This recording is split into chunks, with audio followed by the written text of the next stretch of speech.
வேள்பாரி நாவல்ல உள்ள முக்கிய காட்சிகளை படங்கள்ல பயன்படுத்துவதற்கு இயக்குனர் சங்கர் அவர்கள் எதிர்ப்புமே தெரிவிச்சிருக்காரு. இது குறித்து எக்ஸ் தளத்துல அவர் வெளியிட்டுள்ள பதிவுல வெங்கடேசனுடைய வீரயுக நாயகன் வேள்பாரி நாவல்ல உள்ள பல முக்கிய காட்சிகள் எந்த அனுமதியுமின்றி பல படங்கள்ல பயன்படுத்தப்படுகிறது. அந்த நாவலுடைய பதிப்புரிமையை வைத்திருக்கும் எனக்கு அது கவலையை அளிக்குது. சமீபத்துல வெளியான ஒரு திரைப்படத்துடைய ட்ரெய்லர்ல நாவலுடைய முக்கிய காட்சி பயன்படுத்தப்பட்டிருப்பது மிகுந்த வேதனை அளிக்குது. திரைப்படங்கள், வெப் சீரிஸ் மற்றும் இதர ஊடகங்கள்ல இந்த நாவலுடைய காட்சிகளை பயன்படுத்துவதை தவிர்க்க வேண்டும். படைப்பாளிகளுடைய உரிமைகளை மதிக்க வேண்டும். அதை மீறி காட்சிகள் பயன்படுத்தினால் சட்ட ரீதியான நடவடிக்கையை எதிர்கொள்ள நேரிடும் அப்படின்னு எச்சரிக்கை விடுத்திருக்காரு. ஜூனியர் என்டிஆர் நடிப்புல உருவாகி உள்ள தேவார் படத்துடைய ட்ரெய்லர்ல வேள்பாரி நாவலுடைய காட்சிகள் இடம்பெற்றிருந்ததாக கூறப்பட்ட நிலையில இயக்குனர் சங்கர் அவர்கள் அதனை மறைமுகமாக குறிப்பிட்டு எச்சரிக்கையுமே விடுத்திருக்காராம். இதனடுத்து பாத்தீங்கன்னா அண்மையில இந்த வேள்பாரி நாவலுடைய கதையை நம்ம அதிசரிடம் கூறிய சங்கர் அவர்கள் அதற்கான முதற்கட்ட வேலைகளிலுமே இறங்கியிருக்காரு.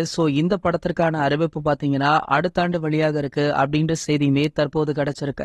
இந்த வேள்பாரி நாவல் கதையை 2 பாகங்கள் அல்லது 3 பாகங்களாக எடுக்க திட்டமிட்டிருக்காங்களாம். கண்டிப்பாக படத்துடைய பட்ஜெட் 1000 கோடியை தாண்டும் அப்படின்றதுமே நல்லாவே தெரியுது. சரி, ஓகே, இது போன்ற சினிமா செய்திகளை பத்தி நீங்க உடனே தெரிஞ்சுக்க நம்மளுடைய அஜித் டாக்கீஸ் அப்படின்ற நம்ம சேனலை சப்ஸ்கிரைப் பண்ணிக்கோங்க.